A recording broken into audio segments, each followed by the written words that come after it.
test. Testing 1, 2, 3, 4, 5, 6, 7, 8, 9, 10. This is Jen here, and you're listening to My Alien Life.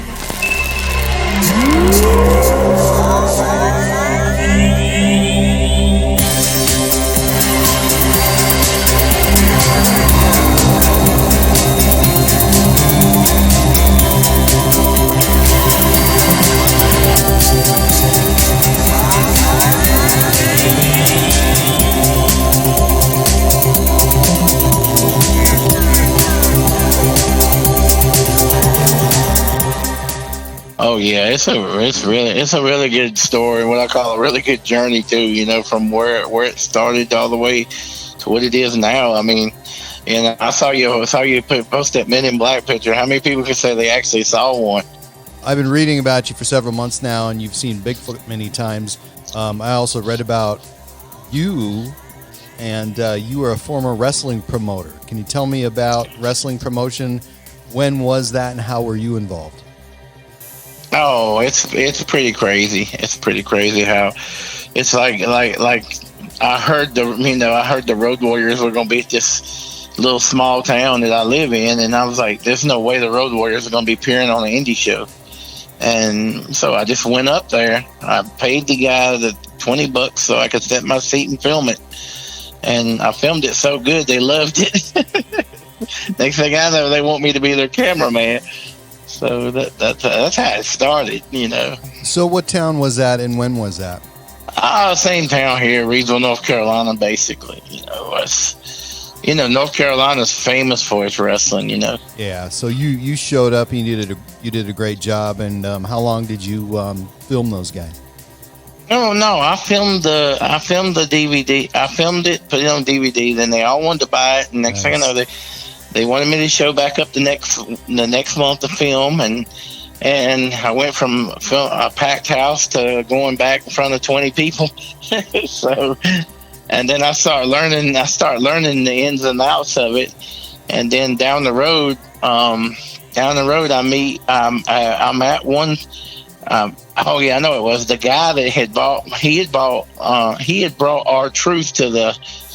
You know, he brought R-Truth, you know, the one in the WWE now, but he brought him to that show too. The guy was promoting him, and the next thing I know, he calls me up one day, says, Ronnie wants to do a shoot interview. Would you mind coming up here and paying him $500 and he'll do a shoot interview with you?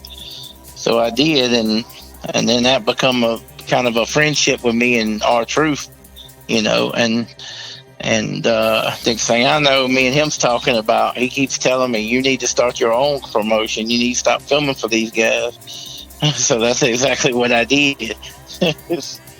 So, and that's pretty sweet. That's an amazing story. So back then, what were you using to film with? What kind of camera did you have? I was using the high def cameras. I mean, I was getting the nicest cameras you could get, you know, right back in them days, you know, the early, let's see, this started around 2003, I think. And I would say every show I filmed after the first one, I was using the top of the line cameras. I mean, everything was going to be the HD, you know, 4K had never come around when I was doing this, but you know, everything was HD. I would put a little small tripod under it.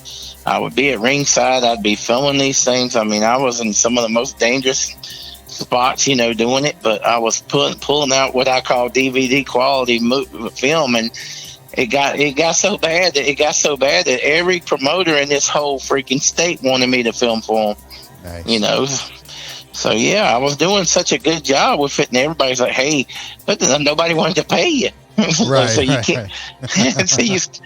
So you start thinking. You know, you go. You travel almost 300 miles, and the dude tells you, "I said, listen, you could at least give me some gas money."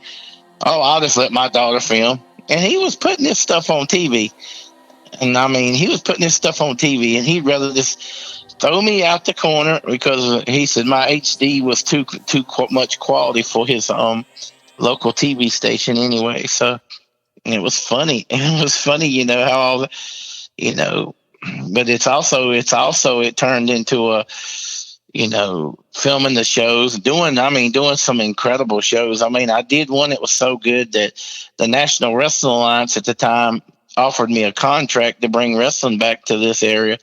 Wrestling hadn't been in it. NWA wrestling hadn't been in this area since the freaking 80s. Right. So I'm ready to do that, but I had some guy hating my guts so bad that he kept harassing the NWA guy, and I couldn't find a facility to host this big show that I was going to do because I wanted to do it in Greensboro where all the history was, but I couldn't find, Greensboro had everything tied up where paperwork.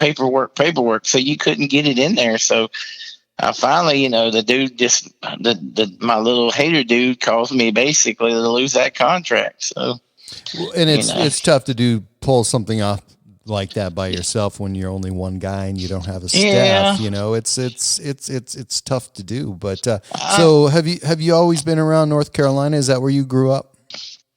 Yeah. Well, I was born in Johnson City, Tennessee, and I was there up until I was 3, and then the rest of my life's been in Reedsville. And I grew up here, and and like I said, the wrestling was pretty much everything that I would get mad. I would give it up. I think I gave it up in 2004. I quit. I didn't do it for 5 years. I had a baby. So then the next thing I know, another guy comes back, and he's like, around 2011, 12, we started again. We did something so crazy. This guy was working for this other promotion. He was partners with him. He said, I want to make an announcement tonight that me and you are going to be partners next month. How are we going to be able to to tell the crowd what's going to go down without this other guy finding out and trying to shut the mics off? So I came up with the most genius idea. I said, don't tell nobody back there. I said, keep it between us. I said, so when it goes down, even the guy that he didn't have a clue what we were doing. So we basically had these guys come out from the back and beat this guy up to a bloody pulp. and we tell this, I tell them, I say, bring him out, beat him up, and then say, hey, then bring all the wrestlers out to save him, and then have everybody in the ring fighting. And then all of a sudden the guy comes out and says, I own the company now. And excuse me. But then I say, I own the company now. And then another guy comes back and says, hey, no, you don't own this company. We just bought this company. And then the place went crazy. And then they start talking about, and that guy and his wife was trying to turn the mics off the whole time. They couldn't cut them off. So we took one company and kicked it out and brought another one in. And the fans left knowing that another show is going to be here next month, but it ain't going to be them. And that was what I call a shoot style thing. I mean, can you imagine any promotion trying to pull something like that off? That's like the early days of wrestling, though. I mean, anything, and that wasn't even at that time early, but in smaller venues like that, I mean, crazy stuff like that went on, and all across the East Coast, and even up into Canada, Eastern Canada, they had just crazy stuff with semi and professional wrestling that you'd see on local and regional TV. So you were right in the middle of it. Yeah, well, I always had the idea of taking the old school idea and making it new school. It's kind of what AEW is doing right now. If you think about it, what I was doing 10 years ago is what AEW is doing now. I mean, they're taking that team FTR and turning them into Tully Blanchard and Arn Anderson, and got Tully Blanchard as their manager. I mean, and then this past week they used a chair and broke one of the guys' ankle, and I said, I ain't seen that done since they did that to the Rock and Roll Express all them years ago. So I mean, ain't it cool that a company's out there now doing what I was doing back all those years ago, and somebody must have been paying attention. You know? Well, I think it was so popular back then. You just threw out some names that I haven't heard in a long time, and those names are really popular. And Oh yeah, like Arn Anderson was did some cutting edge things back then, but we haven't seen that in a while. And I think people this new breed of professional wrestling watchers would love to see that again, or love to see it for the first time because they haven't seen it. Right, and it's like it gets people wanting to go back and being Tully Blanchard is their manager, and Arn Anderson's even there too. And I mean, you think about how cool. I mean, how cool a couple weeks ago they had a dog collar match. We ain't seen a dog collar match since Roddy Piper and Greg Valentine. Right. And you know how long ago that was? Right. And here's Greg Valentine sitting in the crowd watching it. I mean, how freaking cool was that? Right. I mean, anybody that grew up with it and anybody that knows about it, but it gets the younger audience, hey, we need to go back and find this footage. And good thing is it's all over YouTube now. So, it is, but that style, it's missing. They're for a while, and the WWE was filling these big venues, but it's like when these guys used to travel around and maybe there may be 800 people, there may be 1,500 people, 2,500 people. I mean, it was a very intimate thing, and people really, really got into it. And you haven't seen anything like that in a long time. I did one thing that I never thought I could do. I spent 3 days. It was 3 tag team tournaments.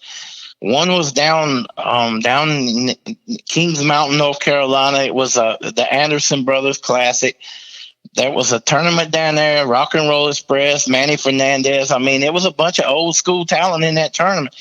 Then I turn around and go to Clayton, North Carolina, which is 300 and some miles away. And up there, you got Bunkhouse Buck, the Rock and Roll Express, and there was a bunch of teams up there. Then the next day, I go to Lexington, North Carolina, for the Pistol Pez Watley tournament. So I filmed for 3 days. I'm hanging with the Rock and Roll Express and these other guys, and I kid you not, by day 3, we couldn't stand looking at each other. So you can imagine them dudes being on the road all the time, how sick they could get of each other. Yeah. Yeah, and you had guys back then like Jimmy Crockett who was promoting, and NWA was a big hit with Rock and Roll Express. Oh, sure. Yeah, I tell anybody as a kid to be able to witness that and grow up with that right here in this area. I mean, Ric Flair to this day, I mean, you can go back and watch his promos. It just blows your mind how far in advance that dude was. I mean, he was like, to this day, you can go back and watch them interviews and think nobody can come close to that. Right. I mean, and nobody can. I mean, and that's the problem right now. There is no what I call superstar anymore. You know, and that's what's killing WWE right now. There's no superstar there anymore, and the guys that they keep trying to push just don't draw the crowds. I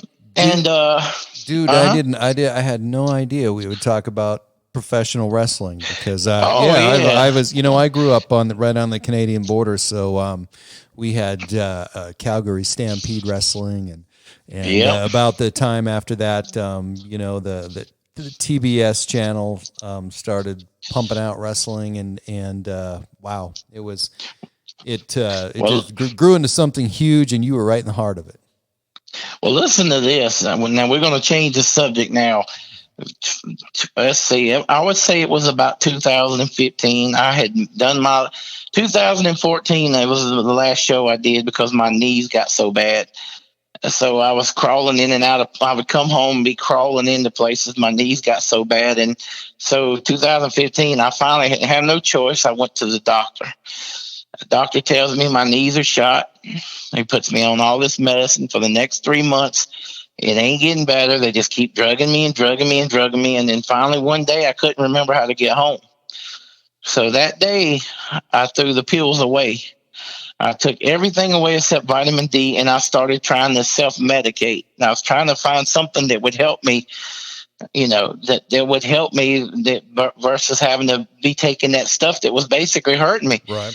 And then I'm starting to do this, and then I'm starting to notice I only want to be home with my wife and kid. I only want to be outside playing with my dogs. I don't really want to go around anybody. I just want to stay home and be happy. And I had put that wrestling business away. It was such a negative part of my life that I shut it away, and now everything's peaceful and happy. Then we come home one day, and there's this huge X been placed right in our yard. And this is how everything changed. I mean, from one thing to the next, because my daughter runs in and says, "Daddy, there's a Bigfoot's been out here." I go out there and look at it. It was 14 feet tall. Whoever put it there had to bring it into the yard because there wasn't no limbs or nothing around the yard as it could have been. And it was a big X. And I told my daughter, I said, if you're right and there's a Bigfoot been here, there's got to be a footprint. I said, in the morning when I get up, if the snow's melted, we'll see if we can find it. And I found it. It was a 22-inch footprint. So now your life is content. Now Bigfoot wants to darn be part of it. So what was this X made out of? It was like these two really big limbs that had everything pulled off of it, and they were big and heavy, and they were put between a tree and this dog fence and made into an X. And I went out there and took a picture with it, and it was so massive. And I'm thinking to myself, who could have did this? Was I pranked? I said, who would have even? But at that point, I always liked the Bigfoot shows. I always was interested in it, but I never ever was somebody that would believe that they would be in your backyard. Right. But after seeing that big thing, and I mean, I got worried because my daughter about a week later knocked it down. And I'm like, I said, they may not like you knocking that down, but it didn't seem to mind them because look, they seen I was at the best point in my life spiritually. They knew I was ready for them. They was ready to see if I could accept them. So they put that out there to get me to look for them. I mean, it's crazy, but the structure was placed there to get my attention. So now I go from wrestling to basically looking for Bigfoot. And after I find that footprint, I know there's something there. And then all of a sudden, you go outside and they're whistling at you. They know you're aware of them now. So now they're wanting to darn communicate.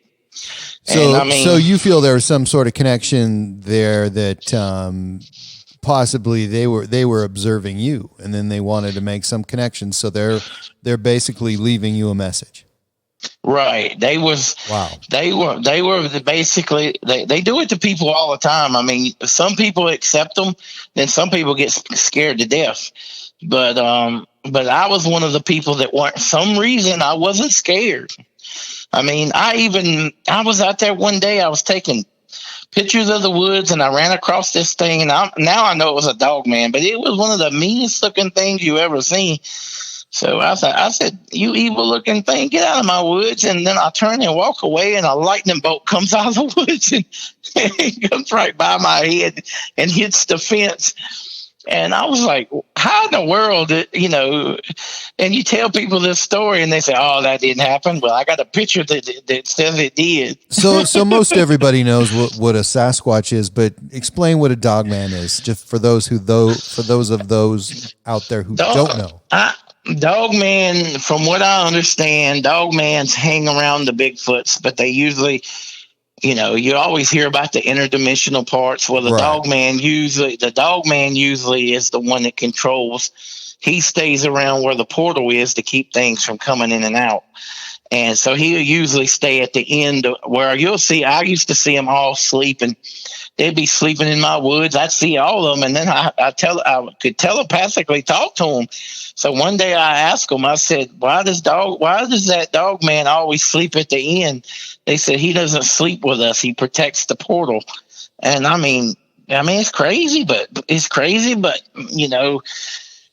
and I mean, the thing is, I'm out there most of the time and I couldn't see anything.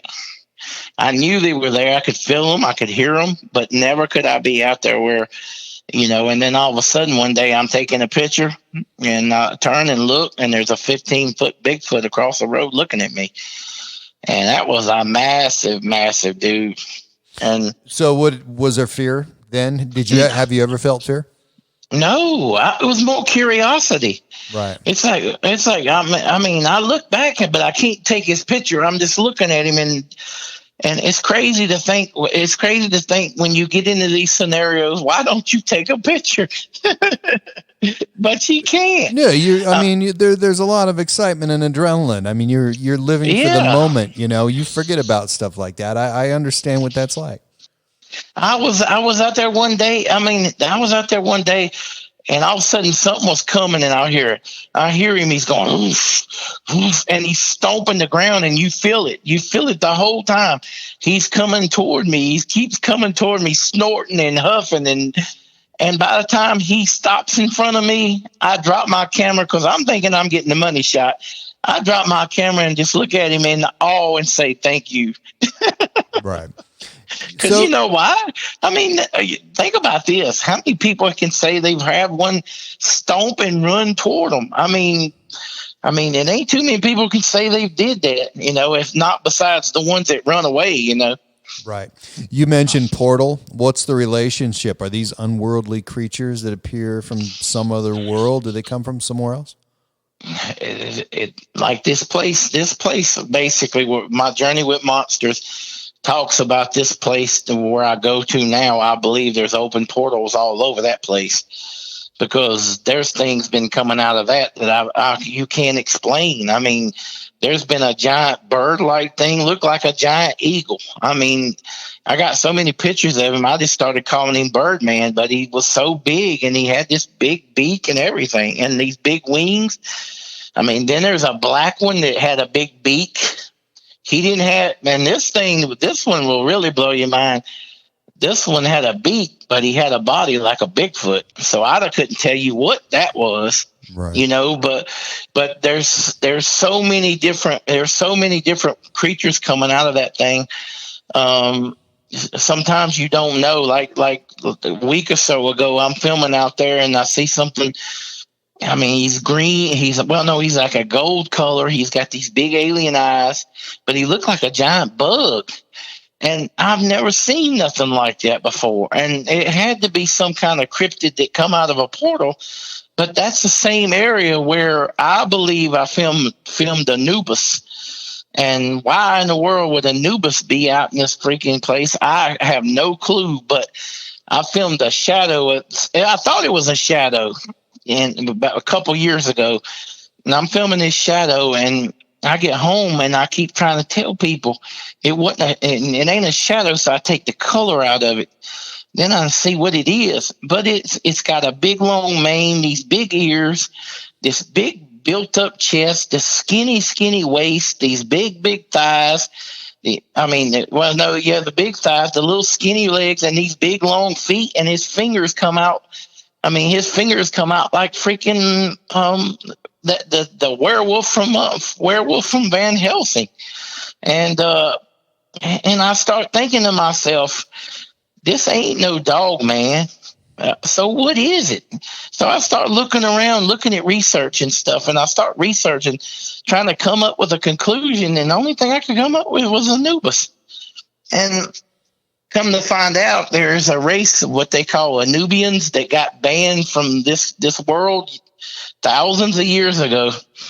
So, one pops up, and guess what? The very next week, and after I've shared that picture and talked about it, the very next week, me and my daughter pull up, and there's a man in black, a 7-foot tall man in black, standing right there at the trail entrance. And my daughter's like, let's go. He might be here for us. And I'm like, he ain't where. I said, let's call his bluff. If he's here for us, I said, he ain't going to walk that trail in dress pants, black dress shoes. Everything on him was black. And then, like I said, black sunglasses. It was a classic man in black. So we let him go on down the trail, right? And we let him go on down the trail, and so 20 minutes in, we start. So we're out there a good hour and a half, as we're coming back out, and we're about almost to our car, guess who appears? Now, we haven't seen him that whole time. Guess who's behind us, following us? That freaking man in black. And my daughter's grabbing rocks. She's going to throw them at him. But he's huge. He's huge. Oh, he's a big guy.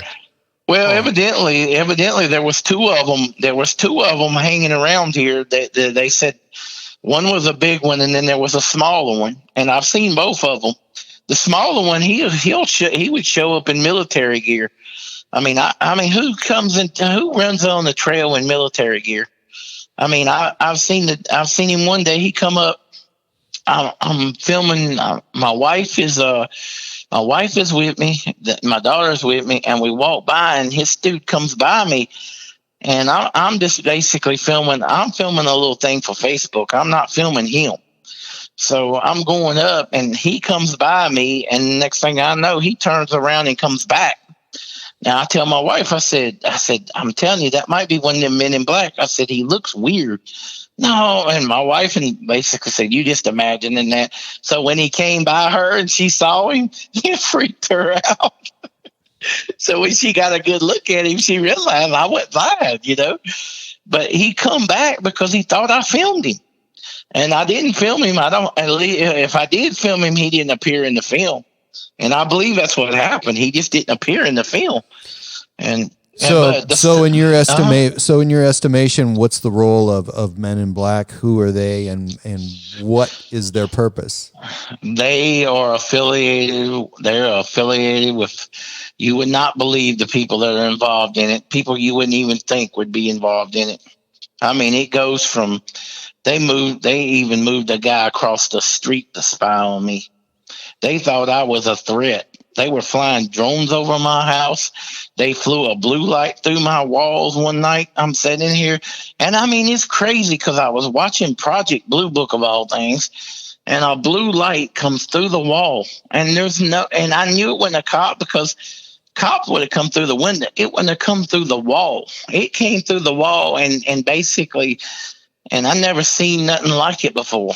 I mean, I told my daughter, I said, you should have seen that. I said, it was a blue light right there above the TV. And I got called one time when we were about to make my journey with monsters, right? Right. I get called by, let's see. It started with Facebook. People started making these nasty posts about me. And then all of a sudden, somebody messaged me and says, you do that movie, we're going to burn the woods down. And then another one comes back. And after that didn't work, another one comes back and said, you do that movie, we're taking your dogs. And then that was another threat. Wow. And here was the craziest one. I got a phone call, and this dude says, what in the world do we need to do to shut you up? We see disguise to keep them quiet, and you keep waking them up. And I mean, does that sound? That does not even sound. Who says they see disguise? I know what he's talking about. He's talking about chemtrails, but right. But it's crazy. It's crazy that he used that lingo. So I start tracing these numbers down, and it's people. It's just people around that lives around this area. Evidently, they've got people everywhere. And my neighbor told me, because one of them was his son. And my neighbor told me his son got a job at Walmart, and his son was here to keep an eye on me. But then all of a sudden, the activity stopped, and his son moved away and moved into another town. And come to find out, the reason why he did that, they didn't deem me as a threat anymore. It was something else over there that was more important to them. So, and it's crazy. Well, like I said, it's crazy. I wasn't going to these Bigfoot conventions, so they couldn't catch me there. I mean, there's a guy that lives around here scared to death. He's scared to death to talk about anything on camera because he's scared to death they're going to come after him. I mean, you can't live in fear, man. No. So set the scene for me. I want to just give me an idea of where you live, how close you are to how wooded it is, and what's it basically look like, and where are you seeing these things? Well, where I first moved was out in the country. It was out in the country, and what happened was that I believed across the road, these woods had never been developed. They never been farmed on. They were just woods, and I believe that was a Bigfoot sanctuary over there. Because I mean, the things I started seeing when I started filming them, and I started filming them. I seen babies. I seen females. I mean, I got to where I could look out my window and see them over there. And that place was so cool. I mean, I hated like crazy when I had to move from there, but my dogs had got the scent of them. And you know how my dogs got the scent of them? Um, they had been out there all the time. The dogs knew they were there, but the dogs didn't pay them no mind. But one night, usually when I would let my dogs outside, right? I let my dogs outside. They would run, and then they would turn and go up to a fence where this German Shepherd was. They did it every night. But this night, they don't do that. They head straight for the woods, and my white boxer jumps up and leans right and he knocked this Bigfoot down. The Bigfoot fell. The dog flew back about 5 or 6 feet. And then all the dogs scurried in and started sniffing where he fell. Well, he done got up and got out of the way, but I'm thinking to myself, I know there's more in these woods. Now my dogs have did something bad. Are they going to come out and kill me and the dogs? And then I realized that night they're not going to hurt me or the dogs. They started, I think it was almost like a love thing. They're trying to show me, hey, we're not going to hurt you or the dogs. We like those dogs. But I kid you not, a few days later, after all that had happened, my wife comes in and says, Whisper ran around the corner, and that's the white boxer. Said she ran around the corner over there, and all of a sudden she come running out when she heard a roar. So a few days go by, and I'm out there, and she does the same thing. She knew where the Bigfoot was staying at. She ran right back over, and all of a sudden, roar, and she comes running out like you wouldn't believe. So he was like, he might have been sore too, but she had sore ribs for about 2 weeks. So your entire family has experienced this, and your dogs as well. My wife has heard it. My daughter experienced one. I can't get her to talk about it. She's scared her friends at school will think she's crazy. But we were out with this nutcase who wanted to go across the road. He was trying to go across the road and try to see what he could find. And I mean, we was watching him. We seen the Bigfoots watching him, and he was just running wide. He would walk right by one and never even see it. And as we're doing this, we're outside. My daughter's inside.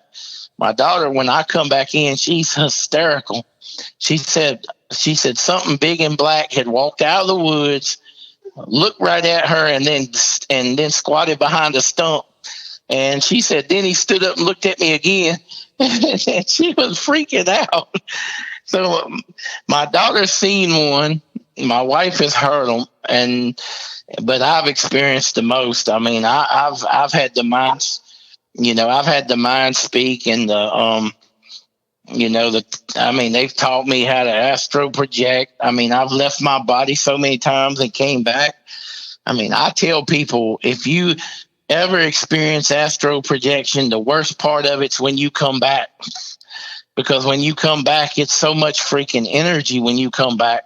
I mean, the last one I had was when I got back into my body, I'm not lying, I had so much freaking adrenaline and so much energy. I got up, fixed a 4-star breakfast, and then was keyed up for a good 2 hours after I came back to my body. And then when all of a sudden all that adrenaline went away, I crashed. So where did you go? And how long were you gone? They would take me to places. I would be asleep. Next thing I know, I'll be outside walking in the woods with them. Or one night I wake up and I'm sitting on a. They did the first time this has ever happened is when the big giant Bigfoot moved into the woods.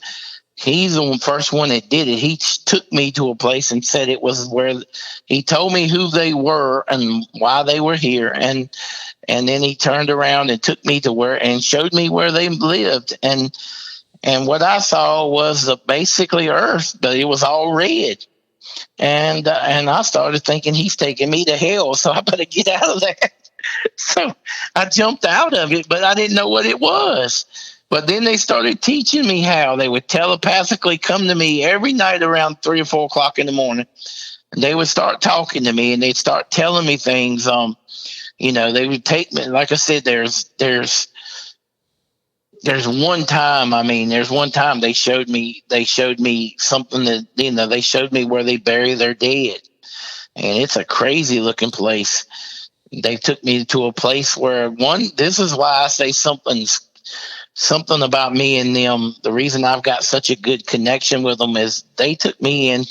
This Bigfoot walks me into this cave where all these Bigfoot elders are. And rows and rows of Bigfoot elders in this cave. And they walk me right to the end of that cave to meet somebody. And do you know, to this day, no matter how hard I've tried to remember, I can't remember nothing after that. Wow. There's so many theories as to what a Sasquatch really is, but in your words, your closest estimation, what is Bigfoot and why are they here? I think they were created the same time we were, except they were created before us. And they were created, and this comes from their exact words. The reason why we're not big like them and have abilities like them is because we've been given shots. We've been given poison in our foods, the chemicals in the sky that affect us. That's why we don't grow to the size like they do. And because they don't have all that in their system, and they know how to live in the environment and live on the earth, that's why they're like they are. We would be the same as them if whoever was in charge of us that tried to make us a better version of themselves. Basically the aliens is what I'm thinking. The aliens created. They created basically what I believe is what man is right now, but they also created a way to keep man in line, and we know for a fact that I don't know about you, but we know for a fact that you just research your history and you'll see they've done everything they can to keep us in line. Right now with the face mask, But so what's the earthly territory of Bigfoot? Are they everywhere? Or are they just a wooded creature? No, I think most of them are on the East Coast, especially down south. They're more there. There's a few in the Midwest, but not, and they're out there in the mountains of California. And evidently there's some really big giant ones in California on the East Coast, especially North Carolina, South Carolina, maybe even Tennessee and Virginia. There's more what you call the elder type Bigfoots, which are the real ones, the ones that look like us. Listen, I've seen one up close, and I'm telling you, it just looks like a big giant man with a hairy beard. They're built like freaking I would say they built like pro wrestlers, but they're built. Most of them are built, but what you don't know is most of the what you call alphas are the ones that are really big and built. There's smaller ones that they call scouts or younger ones. And if most people don't know, the big giant ones sleep at night. You're not going to run into a Bigfoot at night unless you run into one that's by accident, or you run into one that's been. This is another thing they say too. Their rule is they can't harm humans. They can't harm humans, and if one does break that rule, or they break some other rule, they'll kick them out of the group. So, and then you got a rogue Bigfoot running around, and bam, that might be what people get scared by. Something that maybe you ain't part of a group anymore, but the way they do certain people like me, they want to test me. They want to scare me. They want to see if I can be scared. And if I'm not scared and they see that I'm not scared, then the relationship moves on. But if you're a person who gets freaked out, calls the police, and they're not gonna mess with you no more. Well, that's what I was going to ask you. It sounds like you have some sort of personal relationship and bond with them. But what about other people like me? Is this a creature to fear if you don't have a relationship? Well, I tell people, if you're going to the woods and you really want to see one, close your mind. Go in with an empty mind and just pureness in your heart, and just see if you can maybe meditate and maybe get one to come out. I mean, that's what I was talking to a guy about just the other day. I said, if the whole key to it is to walk into that. I tell people that walk in the woods with guns, I'm like, if you go in there with guns, they're going to know you got a gun, and they're just not going to be active if they know there's somebody walking around with a gun. Now, if you're living in the mountains or places where there might be big cats or big bears, you about got to take a gun just for your own safety, but. Yeah. But as far as like here in North Carolina, only thing I got to worry about a lot of times is snakes, and that's about all. Do you know? This is crazy too. Do you know I was at that trail one time? This was a couple years. I don't know if we covered that movie or not, but there was one time I'm walking on that trail, right, and I'm looking at my cell phone. Then all of a sudden something grabs my arm. And he grabs my arm, and I'm looking. I say, "Who did that?" And I look up on the hill, and there's a Bigfoot there. And you know why he did it? I was looking at my phone, about ready to step on a copperhead snake. Wow! So he grabbed me and made me stop. Yeah, that's happened. That's happened. I mean, I had one run at this other trail I was going to. I mean, I was 3/4 of a mile. This is like a 4-mile trail, and I was 3/4 of a mile down it. And I hear something coming. I mean, it's coming so fast and it's running. First, I'm thinking some dude with a bunch of dogs, and I'd never see the dogs. Then I start thinking maybe it's a deer. I look around, there's no deer. And it keeps coming, and it runs right by me and grabs my arm. And I mean, my head was soaking wet. And do you know he came by me so fast that it dried my hair? and I mean, I had a red spot on my arm, so I'm thinking it was probably a juvenile playing with me, right? And I mean, but it's crazy when you're not thinking about it and you're not paying, and you're just basically moving along, and then all of a sudden something like that happens. I mean, and I love it because it happens all the time. I mean, now there's one thing I can tell you: when we were filming My Journey with Monsters. I don't think it's in the movie itself, but it happened. We're coming around. This is why I go back and say there's something more weird about going around in this planet, not just Bigfoot, but there may be people that can teleport. Right. I mean, we were walking, we had the camera and everything, and like I told you, we'd been warned not to do it. All of a sudden we get there, and there's a dude standing in the middle of the freaking pond. I mean, he's right dead in the middle of the pond, and he looks at me and says, "Is your name Kirby?" And I turn and I look at my buddy Stacy, who's doing the filming, and I told Stacy, I said, "Do you see this? This dude looks crazy." Stacy said, "He looks like a reptilian." And then we turn and look, and he's gone. Wow. I started looking up at the hill because there's no way this dude could have got out of that water and got through all that mud with us and not even hearing him doing it. Right. So we look, and he's not on the hill. And then Stacy said, "Look, there he is." He was way up on the hill on the other side on the trail. There's no physical way he could have got to point A and point B like that. And I mean, and then it goes back to thinking, and then it starts happening a lot. That's just last year and earlier this year. I started being out there, and I'm running. I had this lady that walked behind me for a good distance, and then she walked in front of me, and then she disappeared. I start looking everywhere for her, and I can't find her. I look in every car, she's not there. I look above me in the road, she's not there. She just disappeared. So I think there may be a family of shape-shifting people living right here in this town too. I mean, I'm uncovering crazy stuff. I mean, I mean, it's crazy the stuff that I've just being out in the woods, how you can uncover things, you know.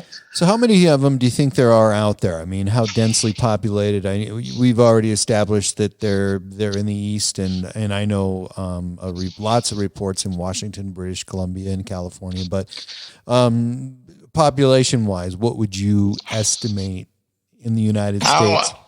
I would say there's just as many of them as there are humans. Really? I would say so, because there's so many of them. Like me and my buddy Stacy said that didn't talked about tonight. You want to find a Bigfoot, just find a water source, and you find a water source with a lot of woods. That's usually where you're going to find one. Right. You know, because they're going to want to be where the water's at, and you know where the fish are. You know, right now, you know, and they like to hang around apple trees. You know, if you got an apple tree in your backyard, you know, I mean, like I said, my goal is to basically get a place out in the woods where I can be. And I'm telling you, once I do that, I'm going to be having them coming back, and I might actually have them come out and sit down beside them. I mean, that's how real it is with me and those Bigfoots, you know. So you would love to live amongst them? No. I would love to. No, I have to keep. This is one thing I do.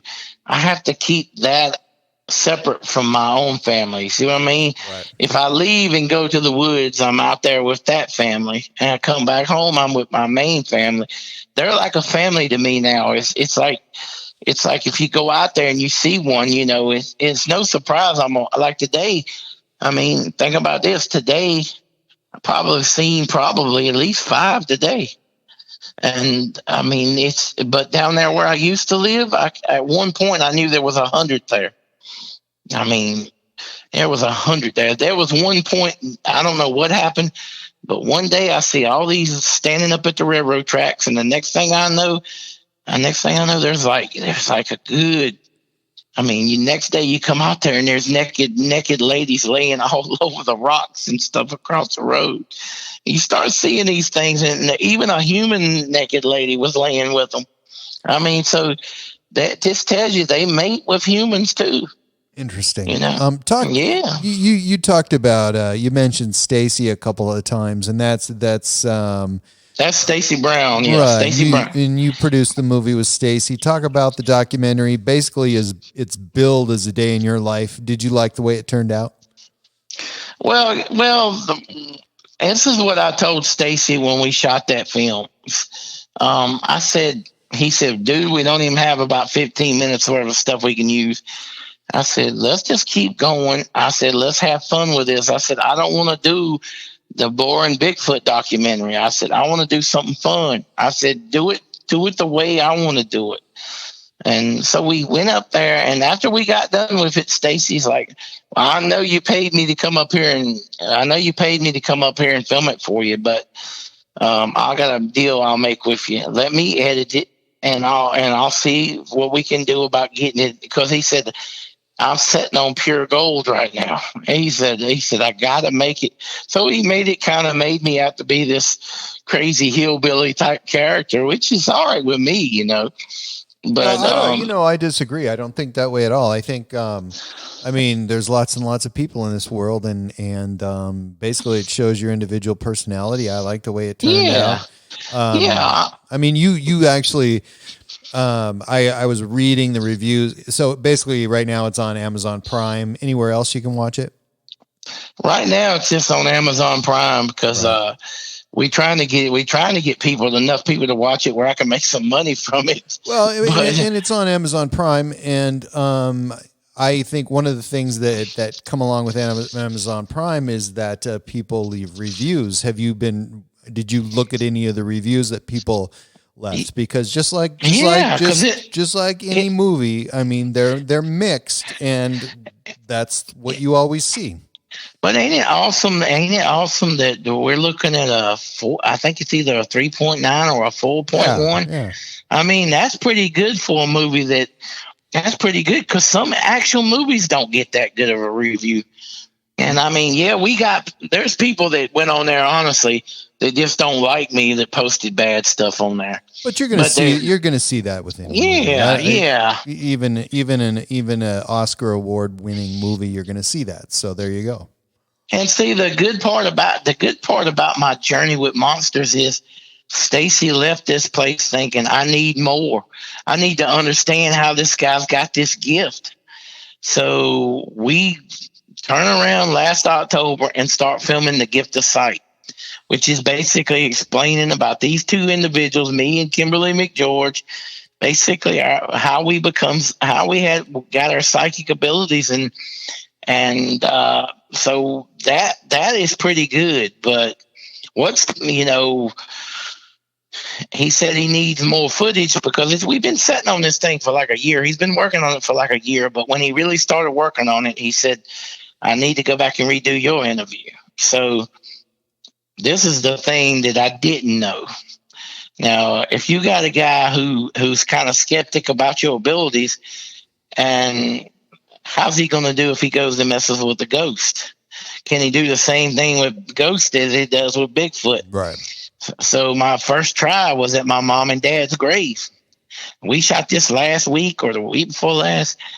I filmed my mom. I was at my mom and dad's grave. I was talking about all the stories about my family, and I asked. And then after we got done with the interview, then I started asking, "Hey, is my mom okay? Is my dad okay?" And I mean, I kid you not, a clear EVP comes out and says, your dad's okay. So the first try I do that and I get a response. And so we go to Lake Shawnee. Have you ever heard of that place? I have not. Lake Shawnee is it's an abandoned fairgrounds, where the reason why it's abandoned and it's no longer in use is because so many people got killed. Oh, yes. I've heard of that. Yeah. Go ahead. Talk about that. That's interesting. It's been on a lot of, been on a lot of TV shows, but I wanted to go there just to see if it's as haunted as they claim it is. Right. So we went there, and I mean, I kid you not, I got a ghost to turn the pinwheel. They said that the pinwheel would move if you. So I talked to a ghost and got him to move the pinwheel. I turned around and went up there where the little girl who got killed on the swing set. I went back where the swing set was, and I did an EVP with her. And I said, little girl, can we talk to you? And she says, I said, little girl, will you talk to us? That's what it was. She comes back and says, I'm not, plain as day. She says, I'm not, like a little girl would do. And she's like, wow. She telling us she's not going to talk to us. And but a little bit later on, we get her and she starts making the swings move for us. So evidently she didn't want to talk, but she wanted to move the swings. And there was only 2 swings moving out of all those swings. Only 2, the one she died on and the one in front of it. And that footage is out there. I know somebody filmed it. I hope like crazy I'm going to be able to see it, because but then I'll go, I'm sitting back. We back at the main spot, and Stacy asked me, "Hey, is it anywhere else you want to go film?" And he said, "You want to go back to the swing set?" I said, "No, let's go to the Ferris wheel."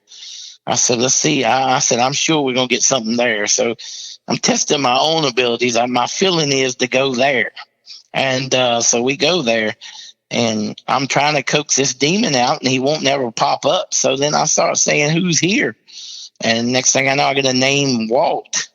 So I start talking to Walt. And the next thing I know, Walt is turning on the REM pod that's down on the ground. And so I realized that. So I start asking him questions. Bam, he turned it on. So finally I said, Walt, if you turn it on one more time, I'm going to be your friend. So if you turn it on one more time, you'll be my friend. And he turned it on. So then I say, thank you, my friend, and walk off. And I mean, how many ghost shows you ever seen that somebody would do that with a ghost? I mean, I don't think there's any. I'm going to try to bring in a whole new aspect of ghost hunting. a whole new way of. I created the way everybody's out there Bigfoot hunting now. Anyway, So, do you have a REM pod? Do you have other ghost hunting tools? Do you collect those? Because those are kind of interesting to me. I've always wanted I've to do a got show on those. I've got a what they call spirit box radio, which Yeah. is real. I paid $90 for that thing. That is the best thing I've seen that will pick up spirits, and it works.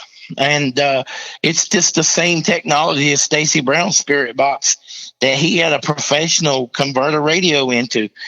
It's the same technology. And then I've got an EMF detector. I've got another spirit box, and then I've got some other stuff I think we use for ghost hunting, but I don't have the REM pod. Stacy has it, but when I'm gonna do this stuff anyway, Stacy's gonna be there because he's my cameraman. you know. And I mean, think about this, and this is why I say you got to own your character, because I mean, listen, I wear tank tops. I got long hair. I wear a freaking cap all the time, and I drive a freaking red Camaro. I mean, who couldn't be a character if they did that? No, that's it's part of what is you. I wanted to ask you this question because I was reading some of the reviews on Amazon. This is kind of a long question, so just bear with me. Some of the people that made some reviews use the word pareidolia, which is basically a tendency for incorrect perception, like stimulus of an object or a pattern or a meaning known to an observer, such as, you could see shapes in clouds, faces in clouds or other objects, or abstract patterns, or hear hidden messages in music. So one of your fans wrote a nice review that said, theory and research has suggested that sensory processing sensitivity, or SPS, found in roughly 20% of humans is a trait associated with greater sensitivity and responsiveness to their environment and to social stimuli. So simply speaking, this means 80% of the entire world's population is not capable of viewing what gifted people are able to see or feel. Can you comment on that? Yeah, it's what I've always said. I've got a lot of, I still to this day, if I post a certain picture on a group, that you may get 20 people that see it, and then you'll have a bunch of people that don't. And it's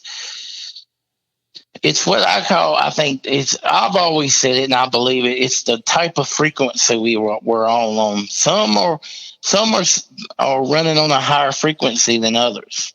So the ones on the higher frequency that they tend to see more. It's like I think it was called, we see in a 3D. Our humans see in a 3D world, right? But when you get into the 4D and the 5D, people that's around the 4D, and I'm telling you, the world's changing. There's more people now that can see this. Yeah, more people can see this stuff now. More people are starting to be more receptive to it. It's not like it was when I first discovered it.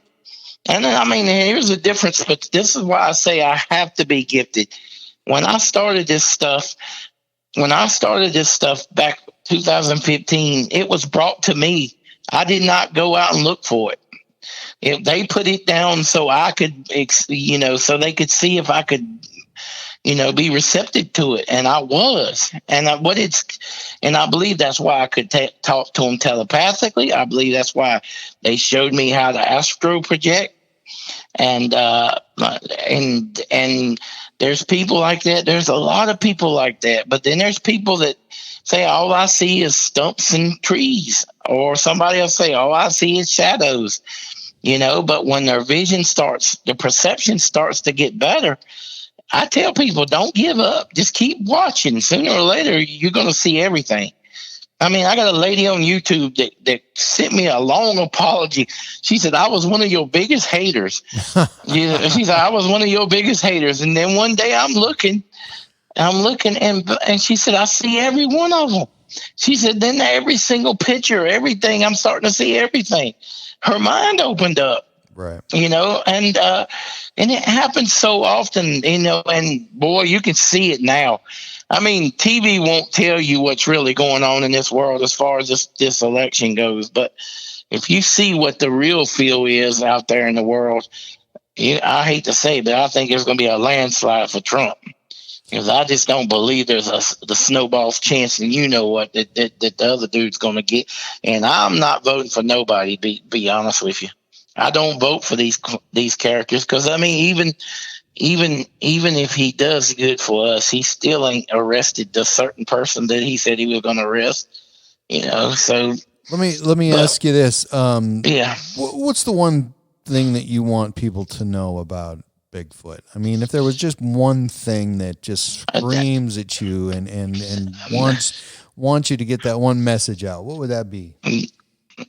They told me, and this actually, when we were trying to do a live video, it came through the screen, believe it or not. They came to me and said, love is the light and light is the love. And they preach, goodness in your heart. You have to live a peaceful life like that. And that's what they want you to do. They want you to be, and honestly, when we all do evolve to that other place, they're preparing people like me for that.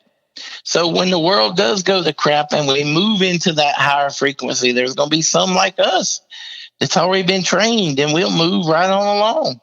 And it's all because of the way the Bigfoots are. They're a peaceful race of people that love humans to death, and they wouldn't hurt nobody, contrary to some of these TV shows. Yeah. Boy, I'm watching you on Facebook, and you're eating a lot of fine cuts of meat. Are you the cook of the family?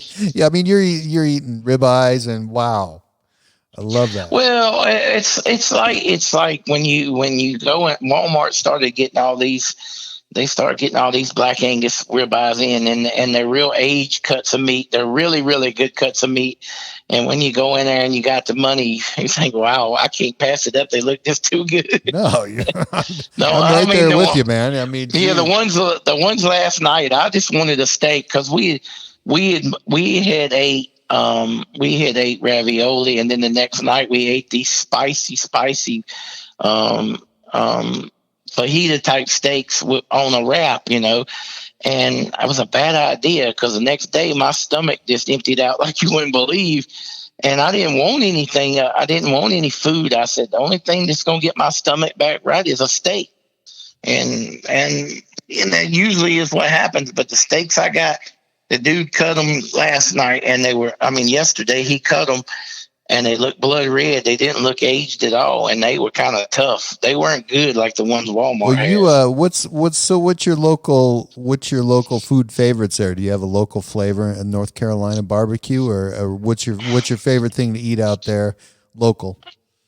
Mostly. I don't go out and eat steak at restaurants because, to be honest with you, I can cook them better. Oh yeah, but yeah, like if I wanted to go out, there ain't much around in this town that you can go out and eat at, but there is a place out here called Garfield's that they have a variety of everything, and it's a good little place to go. It's just a little expensive, but if like this weekend is my, when my birthday rolls around, I'm gonna go out somewhere. I'm gonna go out somewhere nice, and more likely it's probably gonna be a steakhouse. Yeah. It's Tuesday night, and he mentioned so this will be on Halloween night. So happy Halloween, everybody, and happy birthday to you. Yeah, that's gonna be so awesome. Yeah. That's what I was telling my wife. I said I ain't never had an interview premiere on Halloween, and I thought that was. Yeah, and listen to that. Yeah. So, are you working? You talked to kind of just jumped on. You're working on some other projects. You're always working on YouTube videos, but I've got some. I filmed some stuff today. I can't wait to. Probably to be tomorrow because it's gonna be raining. I'll get it out and look at it. But I do think I filmed a female Bigfoot today. I do know I filmed another Bigfoot in another area, and I do know I filmed one that might be a dog man, but I ain't positive until I get the camera out and look at the foot, Right. But that's just an everyday trip. What's getting me is these trips out with Stacy Brown. When we go out, we're going now. I don't know if you know about this one. I've talked about Lake Shawnee. We're going to finish up my journey we're going to finish up my gift of sight. And then we're going to start another project called It's All About Wayne. And I don't know what that's going to consist of, but I'm intrigued, Mayhem. Yeah. So this place is called the Cabin on 360. It's up near Richmond, Virginia. Right. And evidently 2,600 Confederate soldiers died on that property, and that place is super haunted. So you can imagine if I got all that I got at Lake Shawnee, just imagine when I go to a really haunted place. Yeah, that would be awesome. So yeah, I'm thinking, I'm getting me a blow up mattress, and I'm gonna sleep inside that cabin because they say the ghosts are all in there. I'm gonna plug my camcorder up, and I'm gonna get me a couple of long memory cards, and I'm gonna record me sleeping those 2 or 3 hours. And yeah, I want to see if anything. Listen, Lake Shawnee, this will tell you what's crazy. I couldn't sleep. My legs were hurting. I got these bad cramps, so I got out. I got out of that because I was having to sleep in my buddy's truck. I got out of the truck, and I went around, and I just sat at the back end of his truck where this tractor was. They say the little girl loved the tractor, and they would always see her on the back of it when they try to mow with it. So I'm out there that whole time, and I come back into the truck. I fall asleep. I'm in and out. I'm like in and out of sleep. All of a sudden, my buddy wakes me up. I think at 9:00. He said, "You were calling out, Mommy, I need you." And I said, "Do what?" He said, "That's what you said." He said, "You were calling for your mom." I said, "No. Number one, I don't talk in my sleep." I said, "You can ask my wife." I said, "She sleeps with me every night, and she knows I don't talk in my sleep." I said, "And number one, I call my mama Mama. I don't call her Mommy." You know what had happened, don't you? I was at my weakest point, so the little girl came through me. Right. And that's what she did. That's what she was saying, "Mommy, I need you," because she got killed, that poor little girl's still on that property, and she don't know how to move on, and it's sad. It's sad because there's other little kids on that property too that can't move on. And but the guy that runs the place, trust me, he don't want them to move on. Right. He ain't gonna make no money if they do. I saw a post on Facebook where someone was questioning if your hair was real. It's real, isn't it? Shoot, yeah, my hair. Yeah, it's weird. It's weird. I don't know. I don't know where they got into that, but people were like, "There's no way that hair is real." It's weird. It's weird how my hair looks, especially when I wash. It's almost like we was in the mall one day, and we walking by this lady, and this lady starts screaming, "Oh my goodness, I love your hair!" She says, "Why can't women grow hair like that?" Yeah, well, you're one of the lucky ones, man. I mean, yeah, it's like it's weird too because my uncles, my dad, everybody wound up bald headed. So why in the world do I still have a big head of hair? This flowing hair, yeah. Shoot, I mean, you know why I don't cut it? My little girl said you look stupid when you cut it short. So it ain't because I do it on purpose. It's because my little girl says I look stupid. And, my little girl's got abilities too, man. She just don't know it yet, but I know she does. Well, I think we have about 3 podcasts in this, but here's what I hope.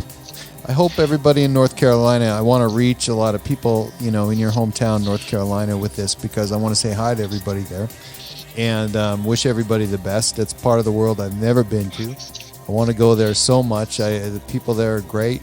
I would love to see some of the things that you've been able to see. I want to wish you a happy birthday. I want to wish you a happy Halloween. I want to say hi to your family. And we got to go, but I want to just say C. Wayne Wilson has been in the studio. The movie is My Journey with Monsters, available on Amazon Prime. And thank you, sir. And just give us one bit of wisdom before we go. All right. Well, thank you so much. This has been one entertaining interview.